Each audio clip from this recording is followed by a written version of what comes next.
اور پھر ہر 50,000 کی آبادی کے اوپر ایک جج ہوگا. یہ میں نے پوری ڈیٹیل اپنے اس میں پلان میں جو 8 پیج کا ہے اس میں میں نے دے دی ہے, اور یہ میری ویب سائٹ پہ بھی ہے اور یہ ویڈیو میں بھی ہے, آپ وہاں دیکھ سکتے ہیں. عمران خان نے آپ سے صدارتی نظام کے فارمولے کا پیپر لے کر اپنی جیب میں ڈال دیا اور کہا کہ وہ اس کو نافذ کریں گے. عمران خان کو وہ فارمولا تو بہت زیادہ پسند آیا, انہوں نے آپ کی تعریف بھی کی, لیکن آخر کیا ایسی وجہ ہے کہ عمران خان وہ صدارتی نظام ابھی تک نافذ نہیں کروا سکے؟ جی ہاں, عمران خان سے میری پہلی ملاقات 2007 میں ہوئی, اور ان کو میں نے یہ کانسٹیٹیوشن ریفارمز کا ایک پیج کے اوپر کوئی 14 پوائنٹ تھے وہ دیے, اور نیکسٹ ڈے اس نے کال کر کے مجھے بتایا کہ وہ اس کو پسند کرتا ہے, لائک اٹ, اور وہ اس کو اپنے پی ٹی آئی کا مینیفیسٹو کا حصہ بنانا چاہتا ہے. اس کے بعد 2008-9 میں ان سے ملاقاتیں رہیں, پھر 10 میں وہ میرے گھر پہ تشریف لائے اور میں نے ان کو پریزنٹیشن دی, اور پھر لاسٹ میری ان سے ملاقات جو ہے وہ 2015 جنوری میں ہوئی. تو وہ اس کے حق میں ہیں, لیکن ان کے ذہن میں ایک کوئی ٹائم لائن ہے جو میں سمجھا ہوں. اور دوسری بات یہ ہے کہ میں بھی وہ اس سلسلے میں تھوڑے سے ڈبل مائنڈڈ ہوں, یا میرے نزدیک ان کے وہ سمجھتے ہیں کہ پاکستان کا بنیادی مسئلہ کرپشن ہے. لیکن میرا خیال یہ ہے کہ کسی بھی کامیابی یا ناکامی کی بے شمار وجوہات ہوتی ہیں جن میں ایک بنیادی وجہ ہوتی ہے. اگر وہ بنیادی وجہ اگر نہ ہو تو وہ نہ ناکامی ہوتی ہے نہ وہ کامیابی ہوتی ہے. تو پاکستان کی جو پولیٹیکل انسٹیبلٹی ہے اس کی بنیادی وجہ اس کا کانسٹیٹیوشن جو ہے وہ اسٹرکچرلی ڈیفیکٹڈ ہے. تو اس سلسلے میں عمران خان کا جو ذہن جو ہے وہ صرف کرپشن کے اوپر جا رہا ہے, لیکن میں اب امید رکھتا ہوں کہ وہ اب جو اس بارے میں جو ابھی ریسنٹلی جو حالات جن کا سامنا ہے ملک کو, پوری قوم کو اور خود ان کو, تو اس کو وہ سیریسلی لیں گے. عمران خان کے علاوہ میری اس کے کچھ ٹیم ممبرز سے بھی ڈیٹیل میں بات ہوئی. جیسے 2012 میں اسد عمر نے میرے اس ڈاکومنٹ کے بارے میں کہا کہ اس طرح کا ڈاکومنٹ کمپریہنسو میں نے کبھی نہیں دیکھا اور آپ سے میں ملاقات کرنا چاہتا ہوں. تو میں اسد عمر سے بھی ملا تھا 2012 میں ان کے گھر جا کے. انہوں نے کہا کہ یہ 2013 کا الیکشن گزر جائے تو پھر ہم اس کو ٹیک اپ کریں گے. پھر اس کے علاوہ فروغ نسیم سے میری 2018 میں ملاقات ہوئی, جو لا منسٹر تھے اس وقت, جو ابھی بھی ہیں, اور ان سے وہ کہتے ہیں کہ میں آپ کے ساتھ 85% ایگری ہوں اور مناسب وقت پہ اس کو اٹھائیں گے.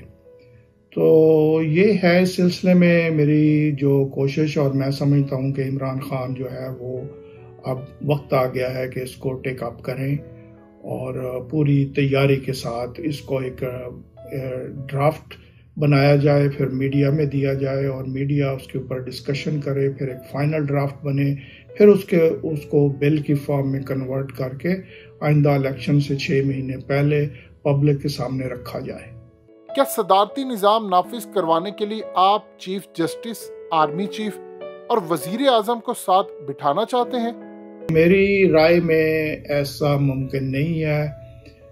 ہاں, چیف جسٹس کے ساتھ یہی گزارش ہو سکتی ہے کہ وہ اس کو ہیئرنگ کے لیے سیٹ کرے اور لائیو اس کی ہیئرنگ جائے اور جو بھی وہ فیصلہ کرے. ہم یہ نہیں کہہ رہے کہ وہ کوئی اس کے اوپر کوئی آئین کو, کسی کلازز کو, آئین کے کئی آرٹیکلز کو کالعدم کر دیں. وہ صرف یہ کریں کہ اس کو ریفر کر دیں تاکہ ایک اس کے اوپر میڈیا کے اندر اور پارلیمنٹ کے اندر ایک ڈسکشن تو ہو. لیکن وہ یہ بھی کر سکتے ہیں کہ وہ جو آرٹیکل 2A سے, آرٹیکل 2A میں ایک کلیئرلی بنیادی حقوق کے بارے میں کہا گیا ہے, جس میں ایک بڑا کی ورڈ ہے پولیٹیکل جسٹس. پولیٹیکل جسٹس کو کبھی بھی پاکستان میں ڈسکس نہیں کیا گیا. تو اس کو پورا کرنے کے لیے وہ کر سکتے ہیں اقدام. ہاں، آرمی چیف کے ساتھ جو ہے وہ تو اگر کوئی ایکسٹرا کانسٹیٹیوشنل کوئی آرڈر لانا ہو تو پھر اس کو انسٹال کر کے آپ یہ سارے فارمولے کو، تو اس کے بعد آپ سال بعد یا 1.5 سال بعد یا 2 سال بعد اس کے اوپر ریفرینڈم کروا سکتے ہیں اور پھر ایک نیا آئین تشکیل پا جائے گا. لیکن میرا خیال ہے کہ یہ ممکن نہیں ہے، یہ بڑا مشکل ہے. اس کے اوپر ہمارے سپریم کورٹ کے بھی فیصلے آ چکے ہیں ایسا کرنا. اب ہاں، وہ آرمی چیف یہ کر سکتے ہیں کہ اس کو سپورٹ کریں اور اس کو جتنی وہ پش کر سکتے ہیں کہ پاکستان میں پولیٹیکل سٹیبلٹی آئے، اور جس کے نتیجے میں اکنامیکل سٹیبلٹی آئے گی اور اس میں ملک کا فائدہ ہوگا اور ایک لانگ ٹرم سلوشن ہوگا. اور وزیر اعظم کے ساتھ تو میں بیٹھنا چاہوں گا. یہ ساری بات جو میں پہلے کر چکا ہوں کہ وزیر اعظم اس کو اپنی آئندہ جو 23 کے الیکشن کے لیے اپنے مینیفیسٹو کا حصہ بنائے اور اس کے اوپر ابھی سے پوری تیاری کر کے اس کو سامنے لایا جائے. کیا آپ کو صدارتی نظام نافذ کرنے کے لیے یا اس کی پروموشن کے لیے خفیہ طاقتوں کی طرف سے فنڈنگ کی جاتی ہے؟ جی، مجھے کسی بھی خفیہ طاقت یا طاقتوں سے اندرونی ہو یا بیرونی کوئی فنڈنگ نہ تو کی گئی، نہ کسی نے مجھ سے رابطہ کیا، نہ میں نے رابطہ کیا. اس سلسلے میں جو 2006 سے میں پریکٹیکلی اس کے اوپر جو بھی میں اس کو فائنینس کر رہا ہوں، میں اپنی جیب سے کر رہا ہوں اور اپنی چیک بک سے کر رہا ہوں، اور اس میں کسی بھی طرح کسی کی کوئی فنڈنگ نہیں ہے. نہ کوئی میری پولیٹیکل پارٹی میں نے جوائن کی ہے، نہ میں نے کوئی آرگنائزیشن جوائن کی ہے، نہ کوئی NGO ہے، نہ کوئی مطلب کوئی ایسی چیز نہیں ہے. یہ سارا کچھ میرا پرسنل ہے. عمران خان کے علاوہ کوئی صدارتی نظام نافذ نہیں کرنا چاہتا، ایسا کیوں؟ اور کیا عمران خان صدارتی نظام کو نافذ کرنے کے لیے ریفرینڈم کروا سکتے ہیں؟ دیکھیں، پورے ملک کی ہماری 22 کروڑ آبادی ہے، جس میں تقریباً 11 کروڑ ووٹر ہیں، اور اگر ٹرن آؤٹ الیکشن والے دن 60% ہو تو 6 کروڑ لوگ ووٹ ڈالیں گے ایٹ لیسٹ. تو اس کے لیے پاپولر ووٹ چاہیے 3 کروڑ سے اوپر صدر بننے کے لیے. تو وہ عمران خان ہی کانفیڈنٹ ہے اس معاملے میں کہ وہ 3-4 کروڑ ووٹ لے جائے گا پورے کنٹری سے. باقی کوئی ایسی پرسنالٹی اس وقت ہورائزن پہ نہیں ہے. لیکن یہ جو نظام صدارتی ہے، اس میں اس کی خوبی یہ ہے کہ یہ جو کیپیبل لوگ ہیں ان کو آگے لے آئے گا، ایگزیکٹو میں بھی اور لیجسلیٹر میں بھی، اور جو ان کی صحیح صلاحیت ہے کسی کی وہ سامنے آ سکتی ہے. اور کوئی ایسی پرسنالٹی جو ایک بڑی ایسی پرسنالٹی کسی بھی صوبے سے، چاہے وہ چھوٹے صوبے سے ہو، ایک اچھے پروگرام کے ساتھ، ایک اچھی ٹیم کے ساتھ، آج کل کے دور میں جس میں میڈیا بڑا اہم رول ادا کرتا ہے، وہ ڈیبیٹ کے اندر پاکستان کے لوگوں کے دل جیت سکتے ہیں اور ان کو کنونس کر سکتے ہیں کہ وہ اس کے اہل ہیں کہ وہ کنٹری کو چلائیں. اور یہ ممکن ہے. اس میں چھوٹے صوبوں کا بھی چانسز ہیں کہ وہ بہت چانسز ہیں، بلکہ ان میں ایسے ینگ پولیٹیشین انٹلیکچوئل وہ آگے آ سکتے ہیں کہ وہ پاپولر ووٹ پورے کنٹری کا لے سکیں. تو جہاں تک ریفرینڈم کی بات ہے، ہاں وہ ریفرینڈم کروا سکتے ہیں، اور لیکن اس کے لیے پارلیمنٹ سے اپروول لینی ہوگی. لیکن یہاں میں کلیئر کر دوں کہ ریفرینڈم کرانے سے ان کو ایک کانفیڈنس مل جائے گا کہ یہ اتنے % لوگ اس کے حق میں ہیں. لیکن اس سے صدارتی نظام آ نہیں جائے گا، نہ اس میں کوئی آئین تبدیل ہوگا. ہاں، ان کو ایک کانفیڈنس مل سکتا ہے. اور اس کا دوسرا حل یہ ہے کہ وہ یہ جو میں نے مہم شروع کی ہوئی ہے، جس میں 98% لوگ اس کے حق میں ووٹ ڈال رہے ہیں اس کی ڈرافٹ کے، تو اس کے اوپر وہ آگے جا کے کہہ سکتے ہیں اس کے اوپر بھی لوگوں کو اپیل کر سکتے ہیں کہ وہ ووٹ ڈال دیں. تو ان کو ملینز میں ووٹ آ سکتے ہیں، اور اس سے ان کا کانفیڈنس جو ہے نا وہ اور مضبوط ہو سکتا ہے، اور 23 کے الیکشن میں پھر وہ اس کو اپنے مینیفیسٹو کا حصہ بنا سکتے ہیں۔ کیا آپ پاکستان میں صدارتی نظام نافذ کروانا چاہتے ہیں یا اسلامک صدارتی نظام، اور ان دونوں میں فرق کیا ہے؟ میں سمجھتا ہوں کہ اس میں پاکستان کے کانٹیکٹ میں اس میں کوئی فرق نہیں ہے، کیونکہ ہمارے آئین کا جو بنیادی پارٹ ہے، جو قرارداد مقاصد ہے، اس میں ہر چیز جو ہے وہ اس کے آگے جو بھی آرٹیکل آئیں گے وہ اسلامی ہی ہوں گے، تو لہٰذا اس میں کوئی فرق نہیں ہے کہ اسلامی صدارتی نظام ہو یا صدارتی نظام ہو۔ یہ جن ملکوں میں صدارتی نظام ہے، امریکہ میں ہے، تو امریکہ کا جو کانسٹیٹیوشن ہے اس میں بہت سے انہوں نے حصے جو ہیں ہمارے نبی اکرم صلی اللہ علیہ وسلم کے خطبہ حجۃ الوداع سے لیے ہیں اور میثاق مدینہ سے لیے ہیں، کہ جس میں کہا گیا ہے کہ ایک گورے کو کالے پر اور کالے کو گورے پر اور کسی جنس کی بنیاد پہ یا کسی مذہب کی بنیاد پہ یا کوئی ترجیح نہیں ہے۔ تو یہ ساری چیزیں تو مغرب نے لے لی اسلام کی، جیسے اقبال نے کہا تھا کہ عشق کی تیغ جگر اڑا لی کس نے، علم کے ہاتھ میں ہے خالی نیام ساقی۔ تو جو اسلام کا اصل میسج تھا تو وہ تو مغرب نے اڈاپٹ کر لیا کہ اپنے پولیٹیکل اور معاشی سسٹم بہتر کر لیے، اور سوشل سسٹم بھی اس کے نتیجے میں کافی حد تک بہتر ہیں، اور ہمارے ہاتھ میں ایک خالی نیام ہے جس میں تلوار نہیں ہے۔ تو ہمیں اس بحث میں نہیں پڑنا چاہیے کہ جی پاکستان میں ایک اسلامی صدارتی نظام، جو پاکستان کا آئین ہے وہ اس چیز کی گارنٹی دیتا ہے کہ جو بھی جہاں کچھ ہوگا، قانون بنے گا، وہ اسلامی ہی ہوگا اور اسلام کے دائرے میں ہی بنے گا، قرآن و سنت کے دائرے میں۔ آپ کے خیال میں اگر صدارتی نظام ملک میں نافذ نہیں ہوتا تو آنے والے 10 سالوں میں پاکستان کو کون سے نقصانات ہو سکتے ہیں؟ اگر پاکستان میں صدارتی نظام نافذ نہیں ہوتا تو پاکستان پولیٹیکلی سٹیبل نہیں ہوگا، اور اگر پولیٹیکلی سٹیبل نہیں ہوگا تو ہمیں اکنامکلی بھی ہم سٹیبل نہیں ہوں گے اور نہ سوشلی ہوں گے۔ تو اس لیے یہ بہت ضروری ہے کہ پاکستان میں صدارتی نظام ہو۔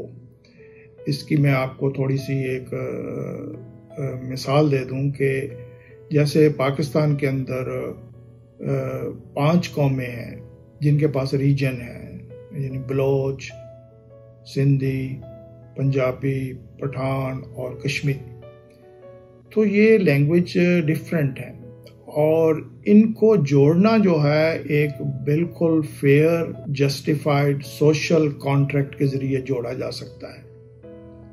یہ جو پہلے ایک باتیں ہم سنتے رہے ہیں کہ جی پنجاب بڑا بھائی ہے، باقی چھوٹے بھائی ہیں، دس از آل نان سینس۔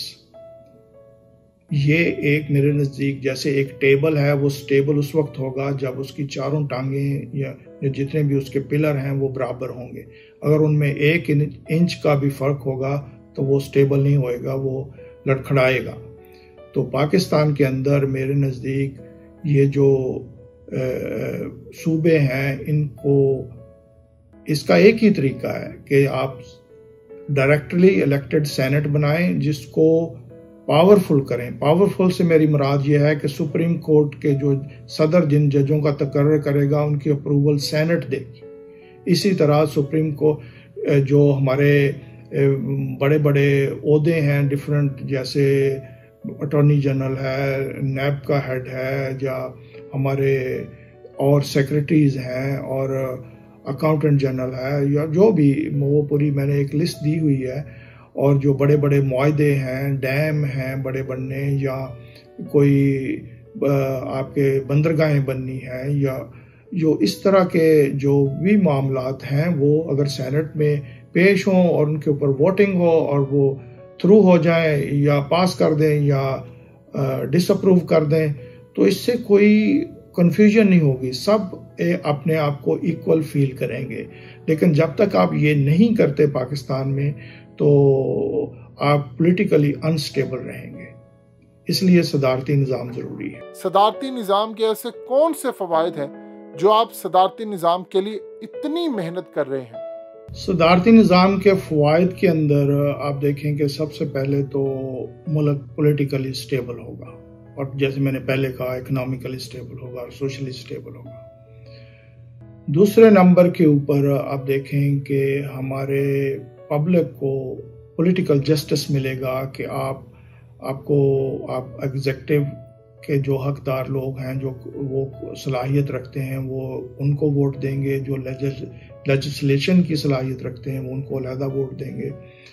تو یہ نہیں ہے کہ جیسے پارلیمانی سسٹم کے اندر آپ لیجسلیشن کے لیے منتخب ہوتے ہیں اور پھر آپ ایگزیکٹو بھی ساتھ بن جاتے ہیں. تو اس کے علاوہ پاکستان کے اندر آپ عدالتی نظام کو بڑا سمپل اور فاسٹ کر دیں گے اور لوگوں کو بڑی جلدی انصاف ملے گا.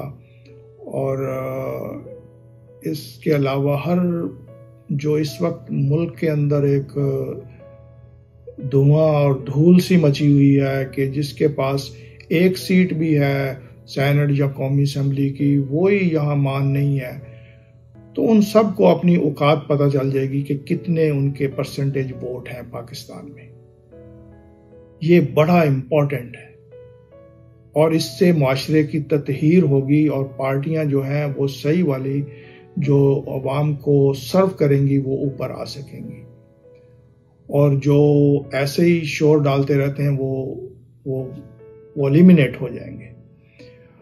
ہاں، جو ملک کی خدمت کرنا چاہیں بے شک وہ چھوٹی پارٹیاں ہیں، ان کے لیے چانسز ہیں اس میں. وہ کیسے کہ اگر فرض کریں ایک پارٹی ایک ضلع میں یا 2 یا 3 ضلع کے اندر وہ 51% ووٹ لینے کی صلاحیت رکھتی ہے، تو اس پارٹی کو اس ضلع کی قومی اور صوبائی اسمبلی کی میجورٹی سیٹیں مل جائیں گی، سینٹ کی سیٹ بھی مل جائے گی، ان کو ڈسٹرکٹ میئر بھی ان کا آ جائے گا.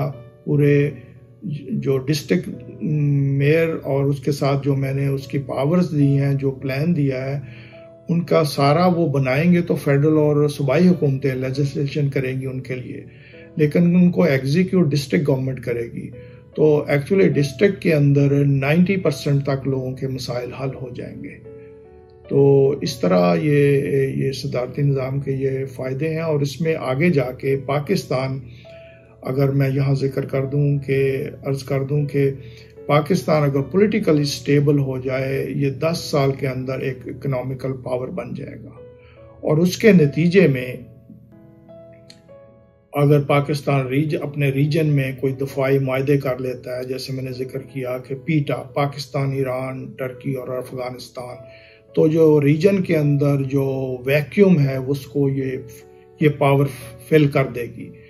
کیونکہ پاکستان ایک نیوکلیئر مسل اور ملٹری پاور ہے، تو اس بات کے چانسز ہیں کہ 10 سال تک پاکستان UN کی سیکیورٹی کونسل میں ویٹو پاور کے ساتھ بیٹھ جائے، جس سے یہی مسلمانوں کی کیلیفیٹ ہوگی. تو آج کل کے دور میں اقبال نے جو کہا تھا کہ بر صغیر کے نارتھ ویسٹ میں ایک ایسی اسلامی ریاست، مسلمان اکثریت کے علاقوں کے اوپر ایک ایسی ریاست بنے جو مسلمانوں کی ڈیسٹنی ہوگی، تو میرے نزدیک مسلمانوں کی ڈیسٹنی وہ پاکستان ہے. اور پاکستان وہ ڈیسٹنی کی ڈیفینیشن اگر آج اقبال بھی زندہ ہوتے تو یہ جو میں بات کہہ رہا ہوں اس کو وہ انڈوس کرتے کہ پاکستان کا جو گول ہے وہ UN کی سیکیورٹی کونسل میں ویٹو پاور کے ساتھ بیٹھنا ہے. اسی میں ہماری جو دنیا میں عزت ہوگی مسلمانوں کی بھی، اسپیشلی پاکستانیوں کی، اور اسی سے مسلمانوں کے مسائل حل ہوں گے. اس سے نیچے جو بھی سوچتا ہے وہ ایک سلیوری کی کلونیل مینٹیلٹی میں رہتا ہے، اور ہمیں اس سے باہر نکلنا ہوگا. اللہ حافظ.